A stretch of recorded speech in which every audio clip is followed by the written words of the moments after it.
শিলগুড়িতে বরখলার বিজেপির বিজয় সংকল্প সমাবেশে জনজোয়ার, কংগ্রেসকে তীব্র আক্রমণ মুখ্যমন্ত্রীর। আসন্ন বিধানসভা নির্বাচনকে সামনে রেখে বরখলা বিধানসভা সমষ্টির শিলগুড়িতে বিজেপির প্রার্থী কিশোর নাথের সমর্থনে আয়োজিত বিজয় সংকল্প সমাবেশে জনসমুদ্রে পরিণত হয়। সমাবেশে উপস্থিত ছিলেন আসামের মুখ্যমন্ত্রী। সভায় বক্তব্য রাখতে গিয়ে মুখ্যমন্ত্রী কংগ্রেস ও নির্দলীয় প্রার্থীদের তীব্র আক্রমণ করেন এবং বরাক উপত্যকায় 9 থেকে 11টি আসনে জয়ের আশা প্রকাশ করেন। তিনি দাবি করেন বরখলায় কিশোর নাথের জয় নিশ্চিত এবং কংগ্রেস প্রার্থী অমিত কালওয়ার জনতার জন্য কিছু করতে পারবেন না।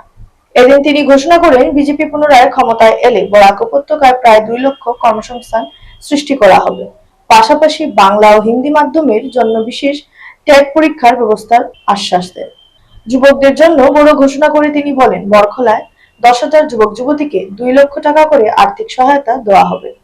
মহিলাদের জন্য 25,000 টাকা অনুদান এবং রেশন কার্ড আধিকারিকদের 1 লিটার সরষের তেল দেওয়ার প্রতিশ্রুতিও দেন তিনি। এছাড়াও রাজনগরের সেতু নির্মাণ ও তাপাং এলাকায় নতুন কলেজ স্থাপনের আশ্বাস দেন মুখ্যমন্ত্রী। প্রার্থী কিশোর নাথ জানান জনগণের সমর্থন নিয়ে তিনি বরখলায় উন্নয়নের কাজ চালিয়ে যাবেন। राहुल गांधी मतलब पापू है, गौरव गोगोई को लोग छोटा पापू मानते हैं।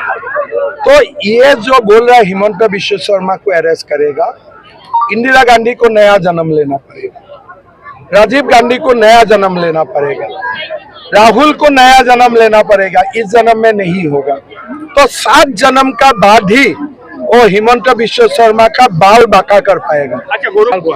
मैं बारू भुआ हिंदू, लड़ा छोली दुटा ओरिजिनल हिंदू। तो हिमंत बिश्व शर्मा भुआ हिंदू एग्री मैं मानि ललो। लड़ा छोली दुटा की है, परिवार की है, हिंदू है ना की है एक बार কৈ দিয়ক। मुख भुआ বুলি কলে তো নহব, কারেক্ট হিন্দু হয় না এটুটো কব লাগিব। पाकिस्तान मीडिया में डेली टॉक शो हो रहा है और ये टॉक शो में गौरव गोगोई को क्लीन चिट दिया जा रहा है। मतलब क्या है, गौरव गोगोई के लिए पाकिस्तान मीडिया भी कैंपेन कर रहा है। जरूर नाथाकिलेहेतेन आमार पूर्वपुरुषे गाखिरो नापालेहेतेन खेतिও কৰিব নোৱাৰিলেহেতেন আৰু সমাজখনে নাথাকিলেহেতেন।